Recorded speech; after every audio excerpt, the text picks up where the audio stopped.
left ones. Okay. Welcome to Sunday School. I think we are now maybe turned on. Yes. We have a guest speaker, Michael Alsop, who was our speaker for the morning worship service, is going to be speaking in Sunday School, and he's going to be talking to us about RUF International. And so at this time, I'll turn it over to Michael. Now, if you're sitting closer to the back, you might want to scoot up a little bit. He's going to show us pictures on his iPad. It'll be easier to see if you're a little bit closer. Not that you'll be able to see it that clearly, but I should have brought my big iPad. I forgot to unplug it. Just a little bit about my background. I've been here before, so some of you might remember this, but it's been a few years since I was here. But I have always been interested in missions and always interested in engaging people that did not know. So in college, I went on a mission trip to the Soviet Union, which was in 1981, which was that was kind of in the middle of the Cold War and before perestroika and all of that. I am older than you think. Yeah. And so, I was in college, and I remember I wanted to go to the Soviet Union. I don't know why I wanted to go there, but and I can't believe my parents let me go, because I went home and told them about this, and they were like, "Oh no, those people aren't very nice to Christians." And my parents weren't Christians, but they just thought I was going to go over there and end up in prison or something. But I went to the Soviet Union, and then I went a couple of years to Bangkok, Thailand, and then when I graduated from college, I worked for a few years down in Mobile in my major study. I studied computer science, and so I did that for a few years, and then some men in Auburn that I knew well encouraged me to pursue ministry. They said, maybe that is a better fit for you. And so they encouraged me to consider pursuing a ministry. So I moved back to Auburn, and I worked with the Ministry of International Students about 35 years ago. And I did that for about 4 years. And then I went to seminary. I got married and went to seminary, Kelly and I. And our thinking was that we would be missionaries, that we would go overseas. And so we, through providence, the Lord directed us in another way, long story short. And I look back and I'm grateful now, but at the time I was very confused why things didn't go as I had hoped. So then, I served in a church and just led lots of mission trips overseas, and we went mostly to Central and South America for a bunch of years. And then I moved to Troy, where I was associate pastor in Opelika, and then I moved to Troy, and I was pastor there for about 16 years. Real involved with international students and American students, but there was a lot of internationals at Troy, and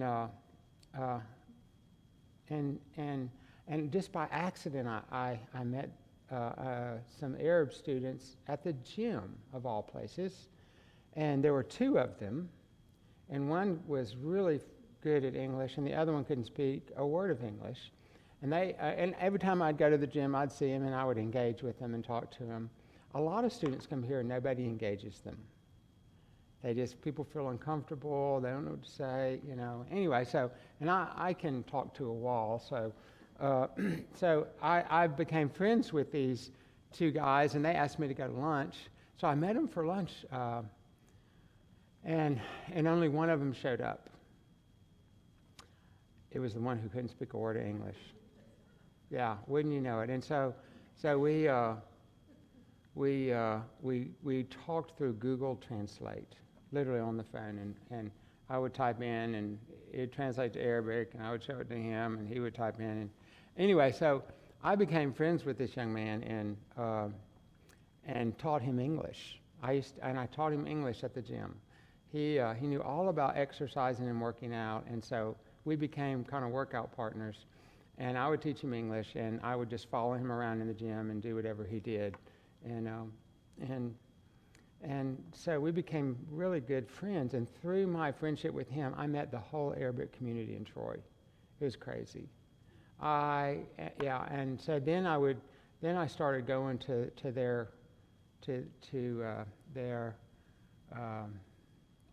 some of their activities and prayer meetings and things, and just became really, really dear friends with a lot of Muslims in Troy. Made my wife a little nervous. You know, she wasn't sure about that, and I was like, "No, sweetie, it's fine." But that young man ended up living with us for a while,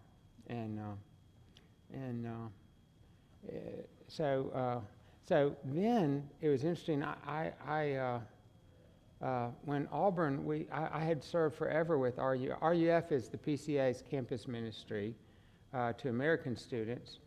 And some years ago, they started a ministry to internationals, RUFI. That the I stands for international. And so, I had served on the RUF committee through our presbytery on the state committee, and so I was very familiar with RUF and had served on that committee for, golly, maybe 20 or so years. So we had a guy at Auburn working with international students, and everybody knew I was engaging students at Troy because I was having so much fun with it. And so then when the guy at Auburn left, a lot of people asked me to go to Auburn and work with RUFI. And I initially said no. I thought, I'm too old to go and do that. And so I said, no, I think I'm too old. And I'm 60.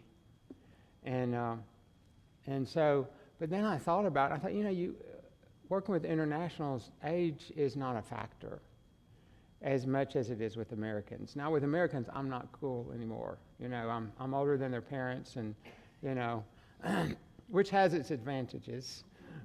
But with internationals, they really respect age. And so I have a lot of dear friends, and I have no trouble, but I can relate with all ages, so it's not too much of a problem. But so, I've always loved cross-cultural ministry, and Kelly and I talked, and I was like, maybe we should just go to Auburn and do this. This is our last chance to do something like this. At our age, I don't think whatever we do next is going to probably take us till I don't like to bounce around a lot. So we moved to Auburn 2 years ago, which was like moving home for us, because I had lived in that area for quite some time, and so we have a lot of connections to the community. And it's fascinating that the U.S. is the #1 choice for international students to study. More students come here than anywhere else, and our universities, the research that goes on, everything about it is just really desirable for internationals. And so a lot of students love to come here and study from all over the world. And in fact, 2/3 of the students that come here are from the 1040 window. Now the 1040 window is where most of the unreached people groups are. And it's also a place where it's very, very hard to send missionaries. It's very hard to send missionaries to the Middle East, or we can get people in the country, but not as missionaries in other ways. And then we can't, and then in a lot of these places, you have to be very low-key in how you go about doing ministry. It's really hard. But these countries send their brightest to our country to study. And guess what? We don't have to hold back at all. We don't. And so I'm interacting with, these PhD students from all over the world. Last night I was at a gathering, and there were students from, last night that group was from Asia and South America. But they're PhD students. That means they're really intelligent, very intelligent. They're very well read and very, and they're more open here than they would be in their own country. You've taken them out of their culture and put them in a foreign culture. You've taken them sometimes away from things that kind of insulate them. And then when they're here, they're curious and they're open to learn, and so you know, 2 weeks ago I'm having a discussion with this PhD student from the Middle East about the Trinity, and he initiated the conversation. Now the reason why he did was because he and I are friends, and so we talk about everything.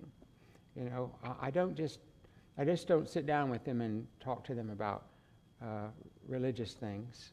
I talk with them about everything, about life and their work and their families and their values and why do you believe what you believe. And you know, you just all these and so I ask lots of questions, and they tend to ask me questions. And you know, well, because I'm a Christian, this is why I think this way about this.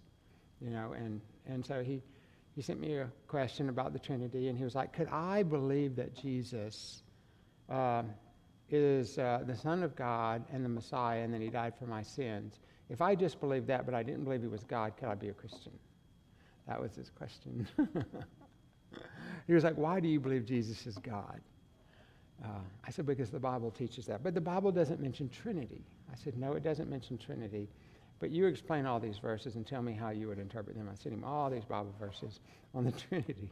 Now, this is a Muslim guy from the Middle East who is very, very bright. Now, he's from a Muslim country, but he has rejected Islam. And he told me, he said, well, I think all the Abrahamic religions have caused way too many wars. Abrahamic religions being Judaism, Christianity, and Islam. And he was like, there are more people who've been killed by religion than any other. I said, that is so not true. You cannot make that statement. Look what's going on in China. Look what's going on in Russia. Those atheists killed more people than any religious conflicts we've ever had. So you can't say things like that, you know. Not that there are things that have not gone on in the past. So this ministry is about, it's friendship evangelism is what it is. And so, like, in the next couple weeks at Auburn, we'll have an intake of new students. And so we will have, right now we're planning an event, me and another guy who works with internationals. Have y'all met Raul? Do y'all know Raul? You probably know Raul Pacheco, great guy from Brazil. Raul and I go back. I went to Brazil a bunch of times and met Raul in Brazil. And then he was in Troy when I was the pastor working with the international students. And now we're both in Auburn working with internationals. It's crazy. I said, are you following me? And he told me he wanted to go there before I went. So anyway, so Raul and I are going to host a big welcome party on the big holiday coming up, Labor Day. We're going to have a big Labor Day party, and we're going to grill and cook out at Presbyterian Church in Auburn, invite all these new students, get all these American RUF students to transport them for us. And then we're inviting these different families from the local Presbyterian churches. We have 3 in Auburn, Opelika. And there's a 4th Presbyterian church that isn't PCA, but they're very supportive. And that's a solid church. So all 4 of those churches are Lord willing, be involved with this, because this is a relational evangelism, and there are over 2,000 internationals at Auburn, maybe closer to 3, and I can't have that many relationships. It's not possible. And Raul can have more than the average person. That guy is extroverted off. He's exhausting. He's amazing. But so we're recruiting Christian families and other Christian PhD students that are Americans and young professionals in the Auburn, Opelika area to come. And then we're going to start having these Friday night dinner and discussions where students can come every Friday night. If you feed them, they will come. Yes, if you feed them, they will come. Because these students, chicken, we will not have, it has to be chicken or fish because there's too many obstacles. So chicken or fish. Raul is great on the grill. He has got the gift of grill. And so we'll grill and invite all these Christians, and we'll have just like a big party, and it's fun.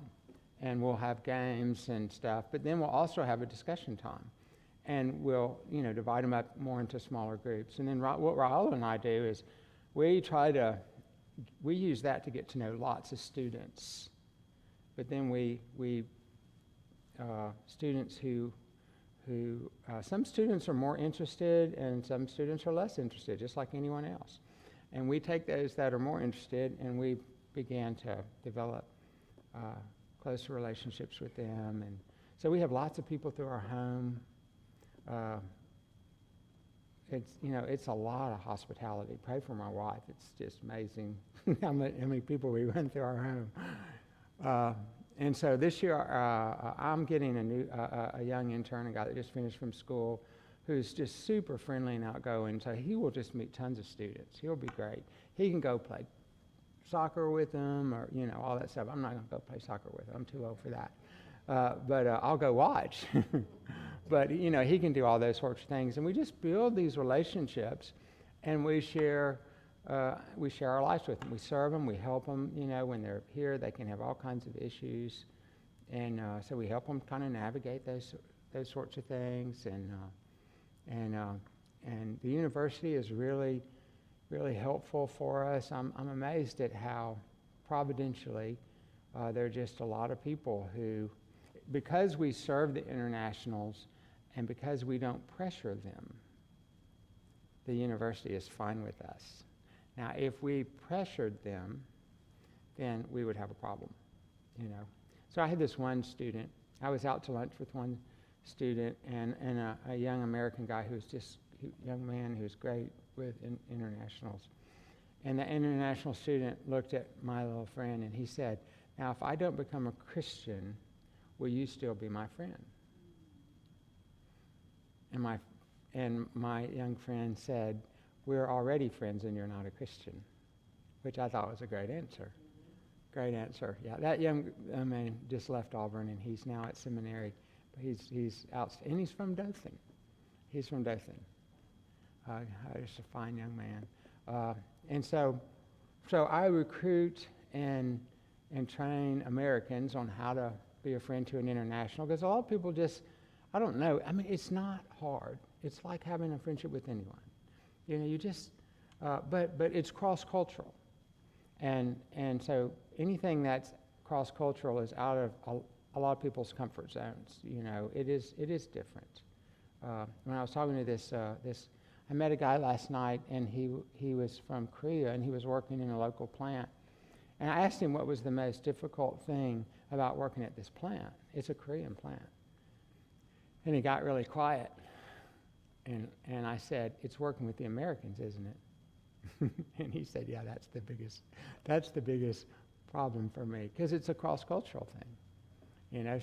We interpret things differently, so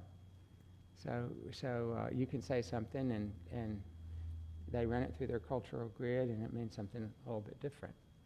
And so yeah. And then you mix all these cultures. During COVID, we had a chai group. We called it, chai is this, tea with milk in it, and they would come to our home every Wednesday night. It was a group of Americans and internationals, but those people were from a lot of different countries and cultures and religions. So we had Muslims and Hindu, and we had Asian and Middle Eastern and European, European, and so we would talk about all kinds of issues, and from all these different perspectives. When the racism stuff and all the riots and things were going on, that was something that we talked a lot about. They had a fascinating take on things. Fascinating take. What do you think that their view of racism in America is? Any guesses? Huh? Racism is everywhere. I have never been to a country that I did not experience racism. I have a lot of black friends, and I asked my black friends, have you personally experienced racism? And every one of them said yes. Every one of them did. Now, but if you ask the next question, the International said, America is a lot less racist than my country. They all said that, which is fascinating. In our country, we talk about things more. I mean, it's different how we do things. And anytime I used to talk about racism in my church, the white people always felt uncomfortable because they thought I was offending the black people in our church. And it doesn't offend you, does it? No.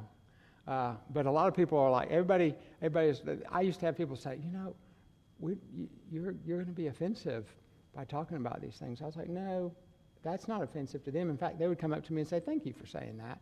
It was all the white people that felt uncomfortable because we didn't want to, it was really kind of funny. So these internationals, they would say, so racism is everywhere. And we talked about these things, and racism is sin. So when we see these things, we should repent. And so we talked about all those sorts of things and why racism was wrong, because we're all created in the image of God. Yeah. And so it was a fascinating discussion though with them, and some of them had experienced racism having been in our country. At least that might have been how they interpreted it. Sometimes people just don't know how to respond to people who are different from them.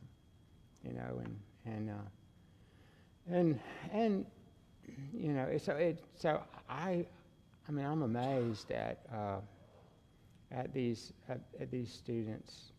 I mean, they're very bright. They wouldn't be if they have to be here. They are like the cream of the crop from their countries. Obviously, if they come here for a PhD, they all have to apply, and most of them are here, on different sorts of scholarships and things. And really, the university brings them over, and it's really cheap labor. They teach and do research and things, and while they're on scholarship, those scholarships are really being paid for by companies who are doing these research, and we're using these really smart people from all over. Some Americans, but a good number of internationals too. And they're cheap labor. They work really hard, long hours, and don't get paid very much. But they get a PhD out of it, and that's why they come. But God in His providence has brought all these students from all over the world, and 40% of the world's leaders studied in the U.S. in the past. And the State Department thinks that figure will just continue. So really a lot of the students that are in our country now will be future leaders. They come from three kinds of situations. They're either from really wealthy families. Almost anyone who's studying undergrad in our country is from a wealthy family because they're not here on scholarships. And so, these students at Auburn, they're paying $50,000 a year to study here. That's a lot of money, and they don't have government assistance for that. Their parents writing checks. I see some of these students driving cars. I would be like, what in the world is that? I've never seen that car. I mean, it's some very expensive, fancy car, and there'll be this little Asian student driving this sports car stuff. So there's some very wealthy, particularly undergrad. And then there are students that are just really, really intelligent. They're really bright, and that's why they're here. And the third kind is they're very well connected. Their family is either in the government or, in some countries, the military is very, very powerful in some of these countries, and their parents are maybe high up in the military, and that's how they're here. They're connected, they're wealthy, or they're really, really smart. Now, in the PhDs, you have to be intelligent.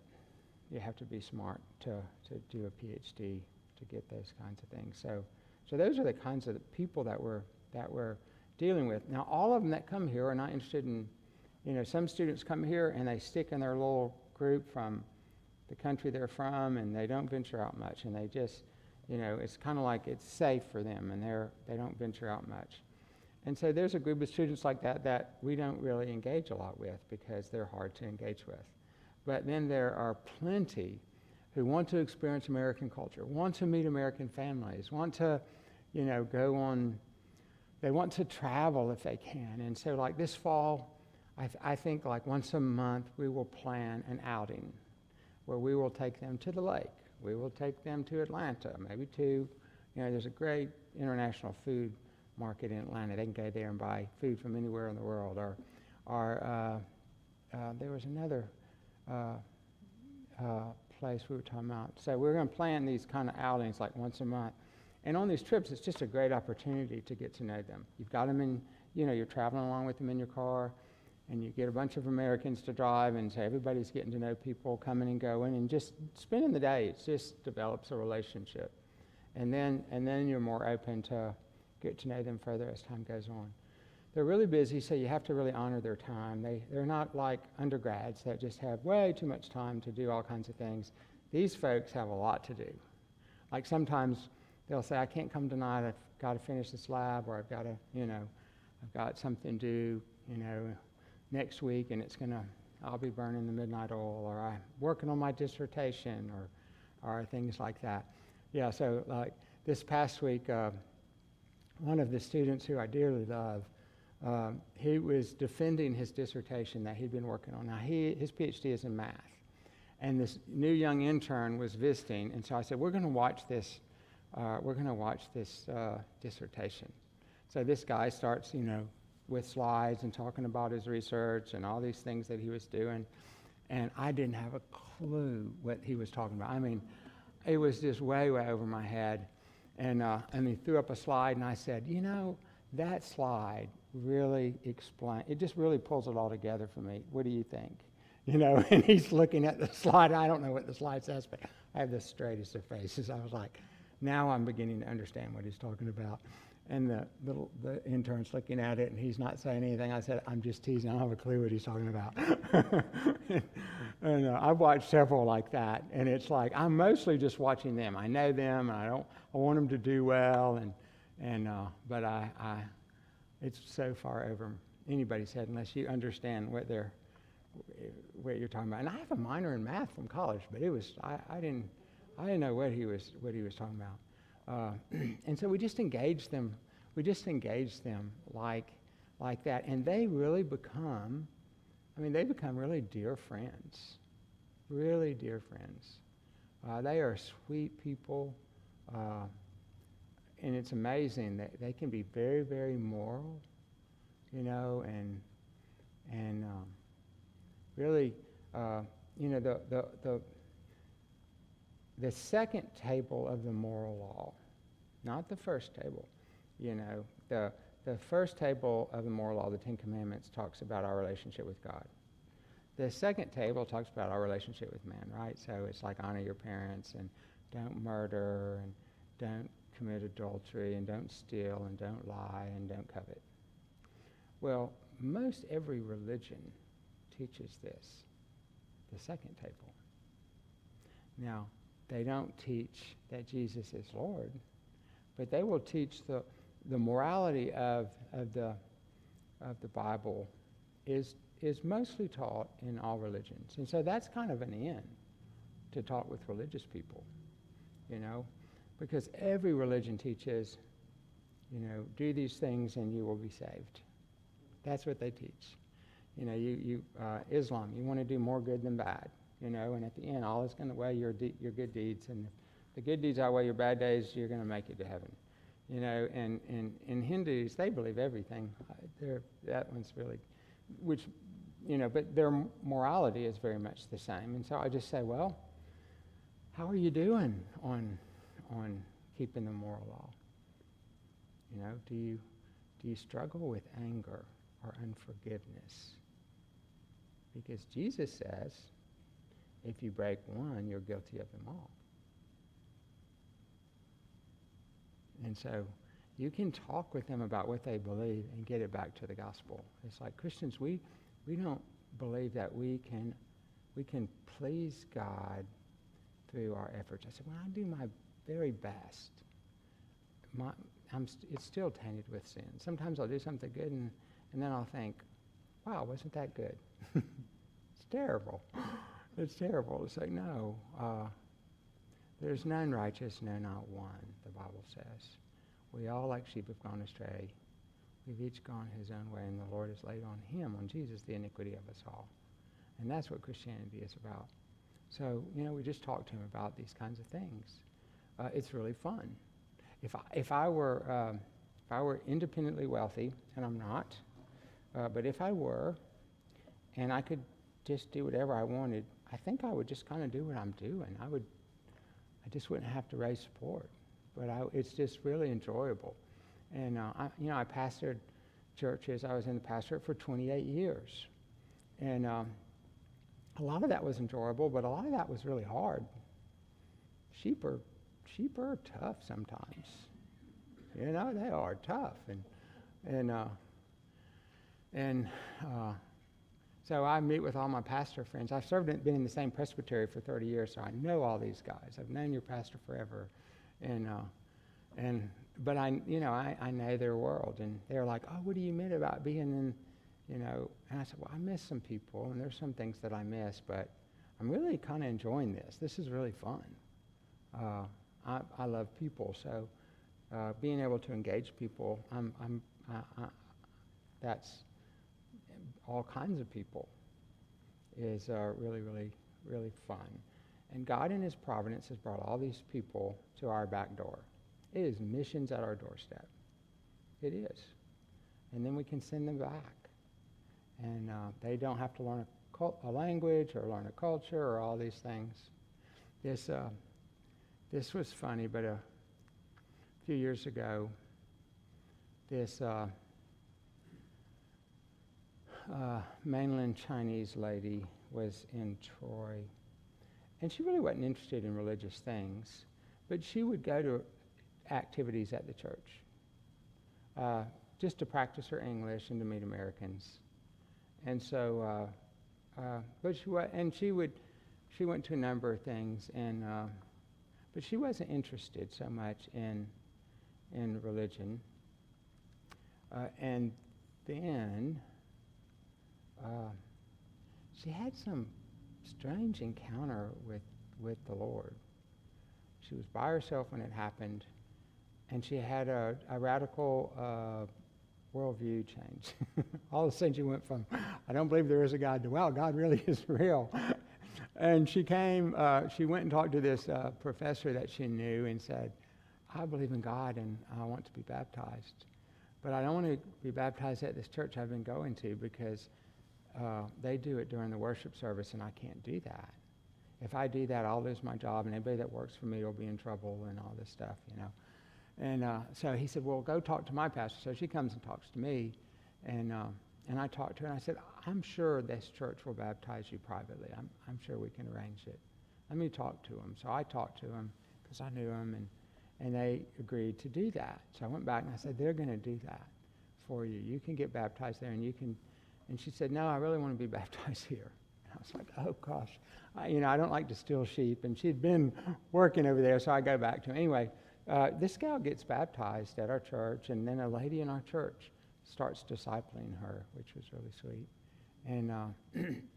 And she was working with the Chinese Institute. What's it called at Troy? It's all over. It's in a lot of universities. And people are like, oh, that's propaganda, and the Chinese are using it to do all this. And I'm kind of laughing because she's associated with that. And she just became a Christian. And everybody's like, oh, we don't want these at our universities. They're corrupting. And I was like, send them. There's nothing that they're saying that is that appealing to America. We're having a much bigger influence on them than they are on us. It's really, communism is not an easy sell if you can read. Now, Americans will trade their freedoms for security in socialism. They will. They're doing that. But I know all the older generation, we're looking at the younger going, what are they doing? But anyway, they were sending them, and I'm friends with another Chinese student who's from a very, very wealthy family. in China, very, very wealthy family. And he would come to our church because of relationships. I met him, and I invited him to our Wednesday supper. So he starts coming to the Wednesday supper, and he meets different families in the church. And we had 3 or 4 families that engage internationals really well. So he just started, before you know it, every time the doors open, this Chinese guy's showing up. He's there. He's there for church. I don't know if he came to Sunday school, but he was at church and Wednesday night every single week. He attended better than the Christians did. And one day we were talking, and he told me, he said, I don't believe in God, but if I did, I would be a Presbyterian. He told me this. I thought that was the funniest thing. Now, why would he be a Presbyterian? Because he understood our doctrine? No. Because of all these Presbyterians that were being kind to him. And love really impacts people. It really does. And so we had these, this doctor in our church who was just so good with internationals, and they would all try to sit at his table at dinner. It was so funny. They just enjoyed him, but he just loves people, So yeah, it's an interesting ministry. You just get to know. And some internationals are just really hard to even interact with. I mean, some of them are not very kind, and I mean, they're like anyone. I mean, they're all. There's this, we have this really tight little Chai group, and they're very, very careful about who they even want to come to this group. They're very selective, which is a bit challenging for me because I want more people to come, and they're like, they almost want to have you have to pass a test to join our little exclusive group, right? And so, yeah, it's hilarious. So. Some American was going to bring some international, and they were like, wait a minute, we got to meet him. Who's going to meet him and say it's okay to join this particular group? And so a couple of guys went to lunch with him to vet him, to see if they were going to let him in the Chai group. I just thought this was hilarious, And so the other day they were like, I have met this guy from Africa that we might should. I said, invite him. They're like, no, we got to vet him. So I said, okay, let's go to lunch with him, and then we'll invite him to the group. Because they are such good friends, and they don't want anyone to mess up their little dynamic of their friend group, It's kind of funny. And they're from all different countries, and they like the diversity of the different countries, but they don't want, someone to come, because someone came and offended this Muslim girl, and it was a little bit tense, and he was a Muslim guy. And it was fascinating to watch that. And she was like, he does not need to come back. And I was like, oh my goodness. I was like, no, he called her out on something. She didn't appreciate it. I don't know that he wasn't right, but it was funny. She's not a very consistent Muslim. He was more consistent with her, so he felt like she was judging him or something. Christians would never do that. We don't do that with each other. Oh my word. Any thoughts or questions? I don't know how long I'm supposed to go. I have 10 minutes. Anybody have any questions? I have a... Could you use more help as far as, I have a sister in Auburn, she's an Auburn alumni, and I've been telling her for years, she's involved with some things on campus. Uh-huh. I'm like, you need to invite those students to your house. Yes. Have dinner. Is your sister a Christian? Yes. Does she...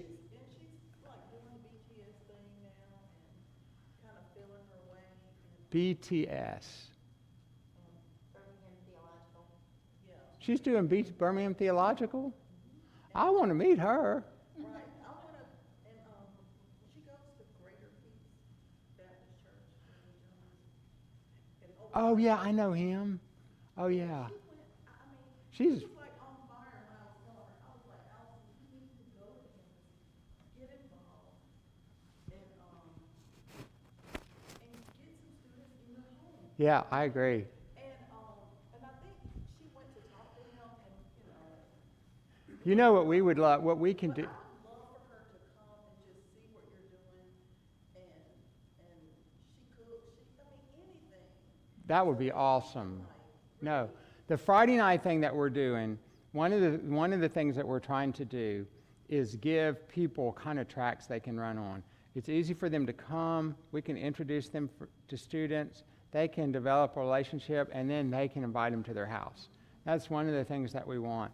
And I have known her pastor forever, because when I was in Opelika the first time, I was with the Ministerial Alliance, and he was very involved with that. And I ran into him a few months ago, and I was like, oh, I need to get coffee with you. I wanted to go and pick his brain on social justice because he's involved with some things, and I wanted to kind of get his view on some things. But it would be that, because I have natural connections to these PCA churches, but I would love to have some families from some of these other churches that would love to be involved, and to have some black families would be so good, because we have students from, we have quite a few students from Africa, but then also it would be good for students from other countries to be exposed to black Americans, So it's funny how they all have different kind of thoughts and stereotypes, and that would be very healthy for them. So I will give you my contact information. I would love to meet her, because I need to go see him anyway. We're just trying to get families, it doesn't matter really their age, as long as they're at least the student's age or older. I have found that college students do better engaging international college students, but the PhD students are older than them. They're probably 25 up to their 30s, and some of them are even older than that. And so you can't really have a college, they're just in different stages of life. So I'm trying to get, like, this year, more PhD students. I have a few of those, and young professionals and families to engage these students, because they're more peers or older, and they love older, which is fun. Like Kelly and I are like everybody's mom and dad, all these students. One of the students who is from Asia, her parents are visiting, and so all these students are coming to her home, and her parents are going to come, and her mom loves to cook, so she's going to cook some big fancy meal. They come to our home and take over our kitchen. It is the funniest thing. They love to cook, and we've got several that are like this. They could have a restaurant. They are amazing. And so they come to our home. All my wife does while they're cooking is wash things. They can go through, I've never seen so many pots and pans that they can use. They can just completely destroy a kitchen in about 30 minutes. So she's cleaning the whole time they're cooking, just to keep the pot. Otherwise, they would fill up all the countertops. It's crazy. And they'll all be in the kitchen. We have a big island, and they are all, and they make, they're chopping, and it's amazing. And so the food is really good. Indian food, I've really learned to like Indian food. If you've had bad Indian food, it's really bad. But good Indian food is really good. And so we do that a lot. They'll come over and cook, and we can have a crowd, and my wife doesn't have to cook. She just cleans a lot. It's funny. It's so fun. It depends. Like on the Friday night thing that we're about to do, that's going to be expensive. And so we're asking these churches to give us people, we're asking the churches to take one Friday night a month and make side dishes. And then we will make the main dish, which will be a grilled chicken probably. And so we have to raise that money, is what happens. Yeah, that would be, because we'll be spending at least $100 a week on meat. So some of these campuses, they do them on campus, and they have a food budget of $30,000 a year. Can you imagine? I was like, no, we're going to do off campus. I'm not going down that. And so we're meeting at one of the church's fellowship halls. They have a really nice kitchen, and so if we're going to get the, like if we can get like 3 or 4 families from each church to take a Sunday. And so they'll do it, once a month, where they'll just make sides, a big old thing of rice or a big old thing of broccoli. And if you're just making one dish like that, it's not so challenging.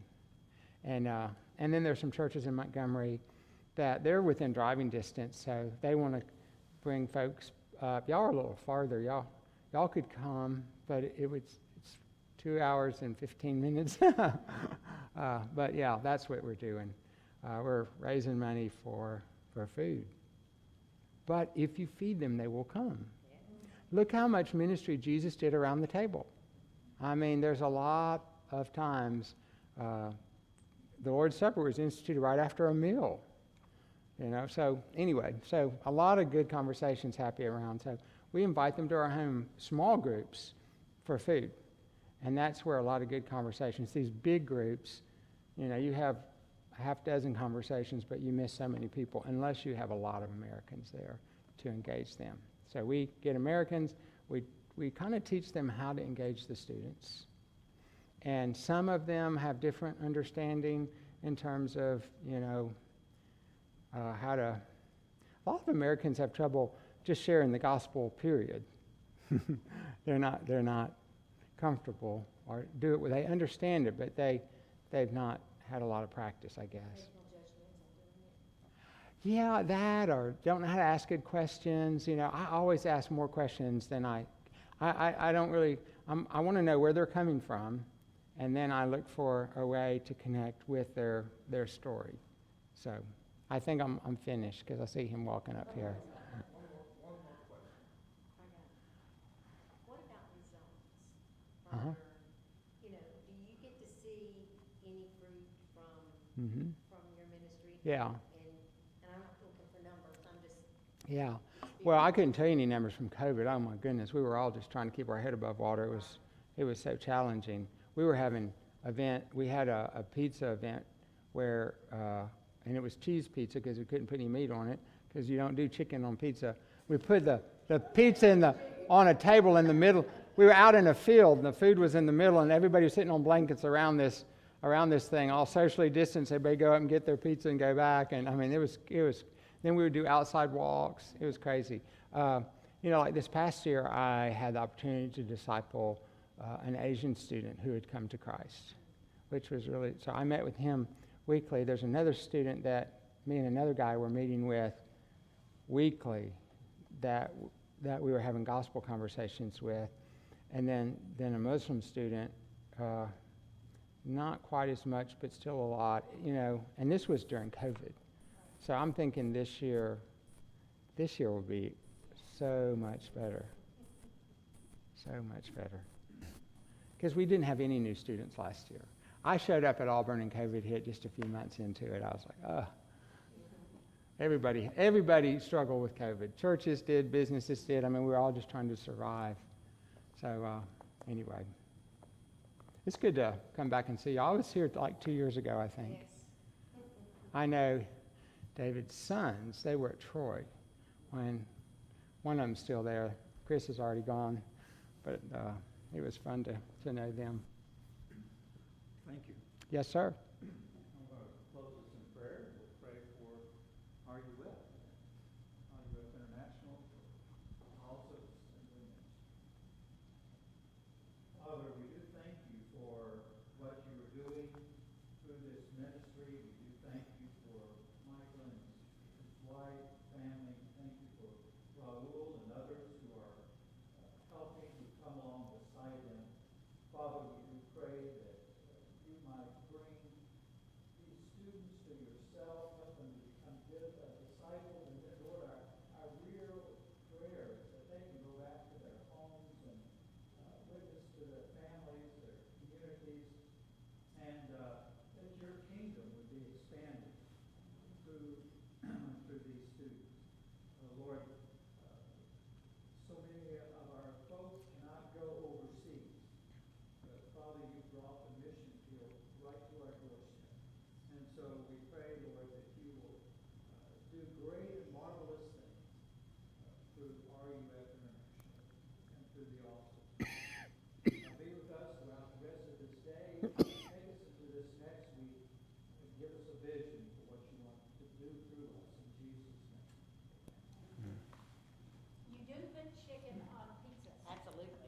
I know, and I've had pineapple on pizzas too, and squid.